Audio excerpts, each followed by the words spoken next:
Thank you very much, Marc-Henri. Thanks to the University of Kyoto for its invitation. It's good. Thanks to its smart fellows, which organize this very pertinent, very interesting symposium, and it's an honor for me to be with you today.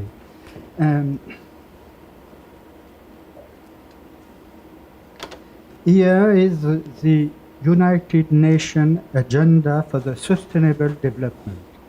As you can see, the objectives are numerous and ambitious. 17, probably too numerous and too ambitious. The eradication of poverty, the strengthening of care and education, the fight against global warming, the preservation of biodiversity, and so on. It's only a shopping list. We find in this program the three pillars of sustainable development: the social pillar, the economic pillar, and the ecological pillar. Simply, we don't really know how these three pillars are connected and comfort each other. There is a lack of strategy, in other words, a lack of prioritization of objectives because there is a lack of method.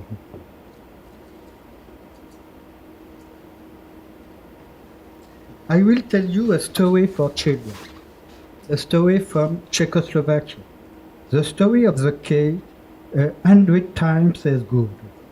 This is the story of two friends, a cat and a dog, who, to celebrate their birthday, decide to make the best cake in the world.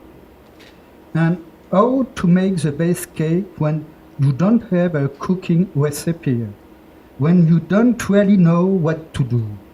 Well, we mix everything we love, all the most precious foods, for example, fugu, beef of Kobe, caviar, oyster, and so on. The game becomes very expensive and not so good. The policy for sustainable development is a bit like this collection of good intentions whose condition of realization are unclear.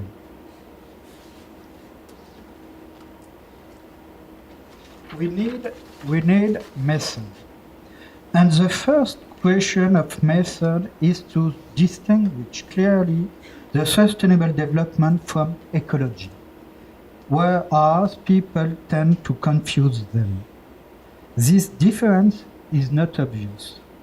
Our first point, what is ecology? Ecology is a science. A science is together a method and some specific objects of problems. Ecology is a biological science, but its methodology is a comprehensive, synthetic, global approach of the life of every kind of life, while the approach of biology is analytical. And this comprehensive science deals with 5 main questions. First question, the biodiversity and its loss. Second question, the depletion of soil and natural resources.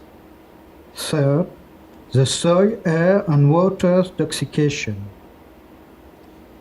The fourth question, the health problems issued from pollution. And the last, not the least, the global warming.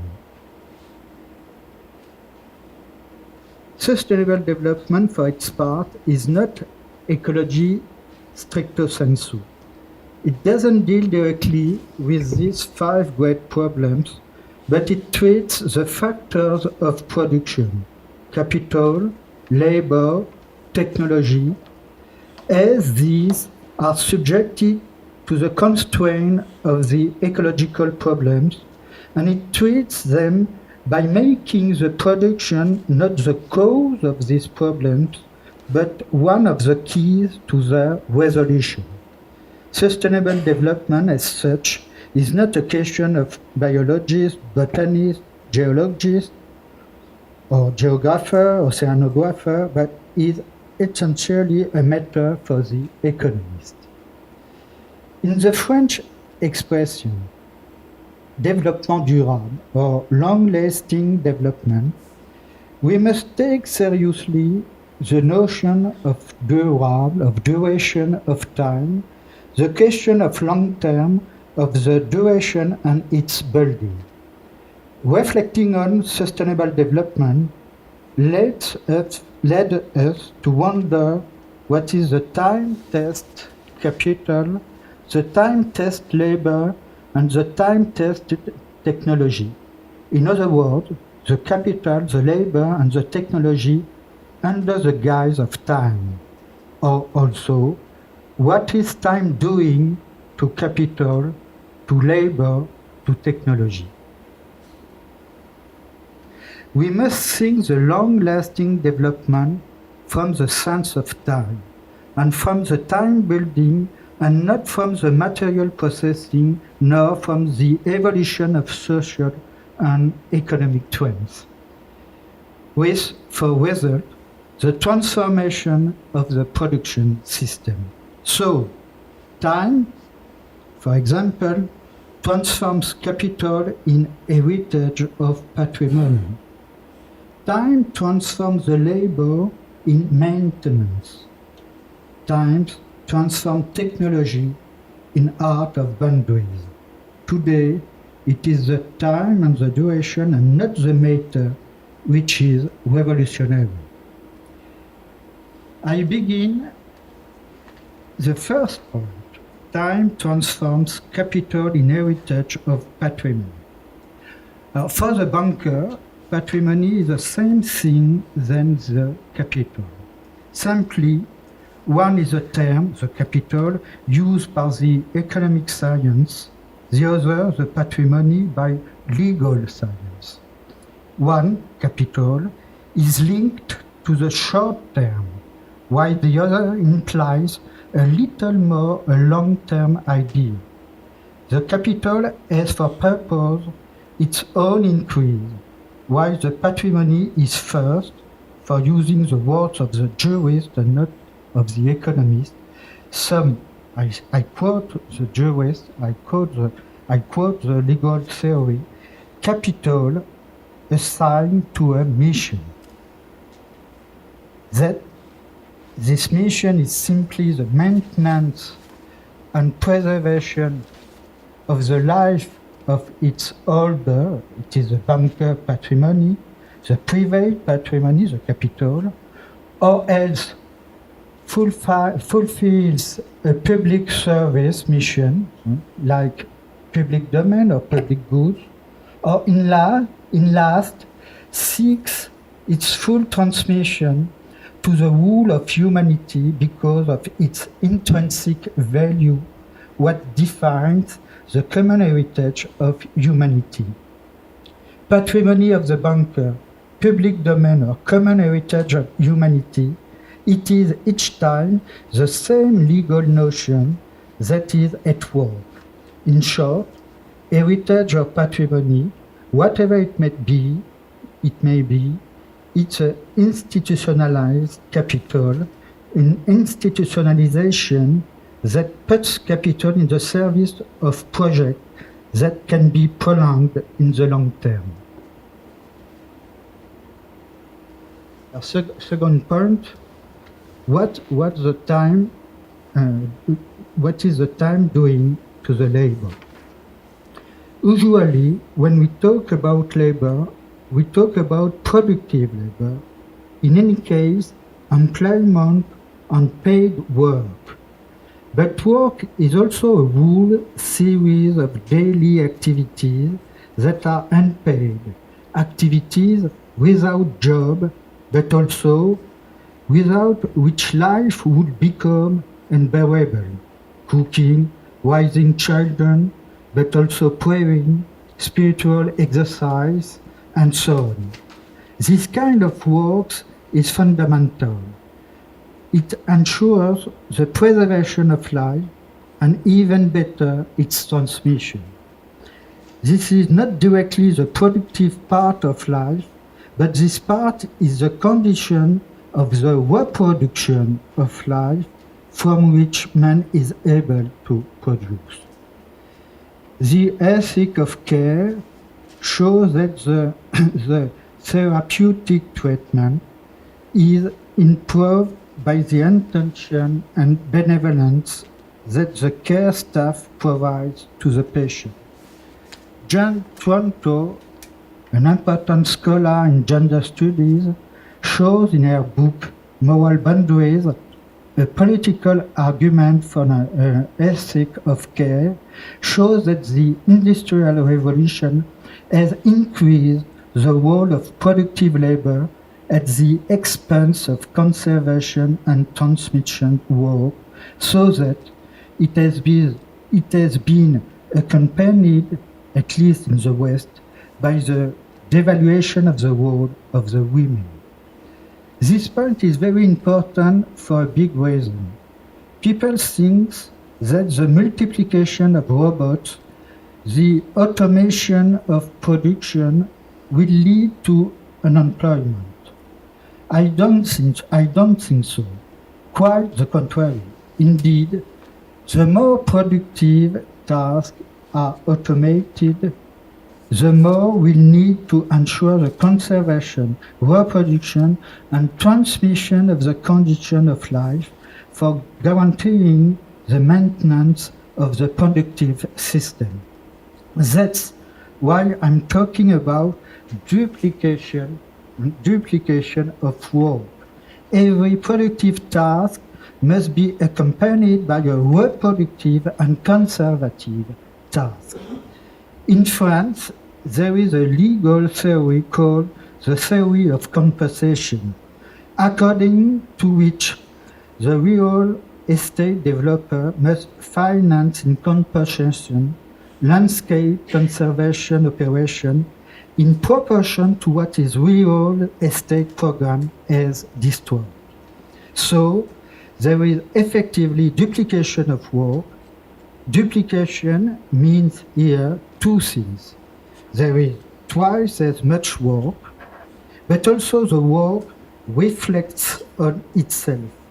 A work that reflects on itself, on its own consequence for society and its environment, is human work, properly human work foreign to the animal behavior. The work is a garden. It must be constantly maintained, less to exploit it than to contribute to the beauty of life. By making the world a garden, we also make it a polder. That is to say, a protection, a dike, an ark that protects us from the violence of externality. Externality that is nothing but our own violence that comes back against us in an unpredictable and uncontrollable form. Last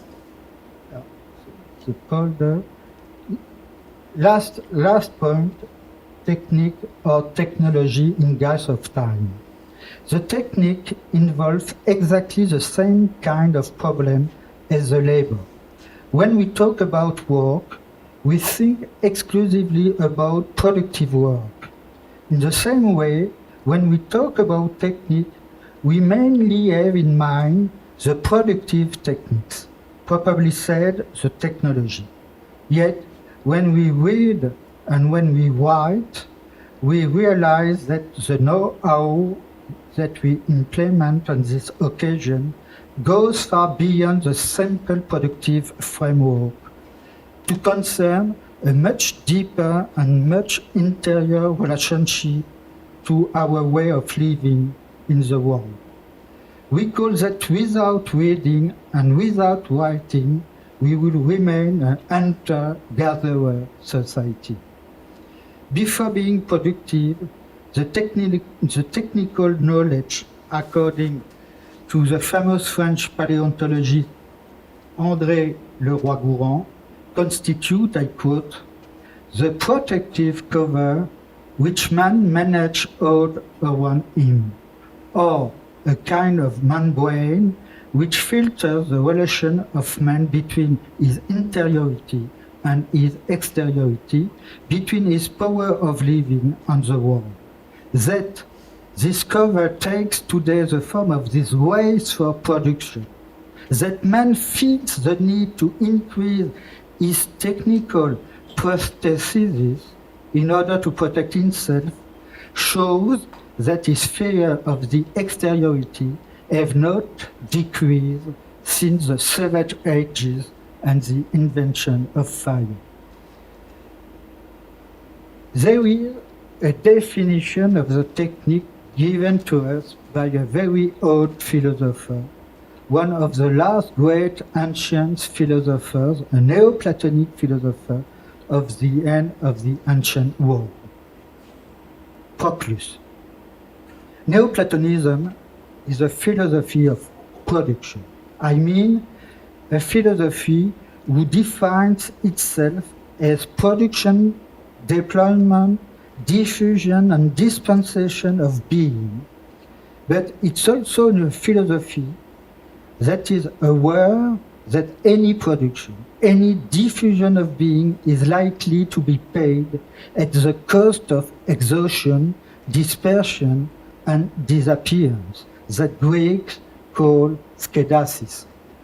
You see, men have not waited for the Anthropocene and ecology to ask this kind of question. It is in this context that Proclus defines the task of technology as that which limits or gives boundaries to the self-procession of being, of nature, which limits it and not that which transforms it or which intensifies it. Let us be clear. To limit here, to give boundaries doesn't mean to stop or to freeze the movement of the being, but to arrange, to measure, to order, to rhythm, to regulate intervals for structuring the deployment of the being so that this one doesn't turn to the chaos. Technique, as the art of the boundaries, is precisely what makes it the protective cover of which Leroi-Gourhan speaks. By measuring, by ordering, by putting in rhythm the world, techniques produce time as well as things, so that we can realize a long-lasting development. Unfortunately, I don't believe that we give ourselves all the intellectual and political means to set in, to install our productive system in the long term.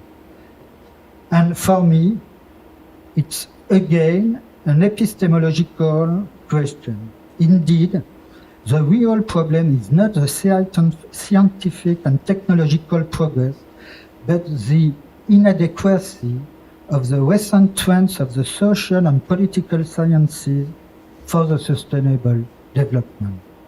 Our political, legal, and administrative system, in its very recent trends, I specify, conflicts with the long-lasting development because it is determined by short-term consideration. To consider the best way of government according to its ability to build time and duration, it's a big matter for the building of the survivability studies themselves. Thank you for your listening.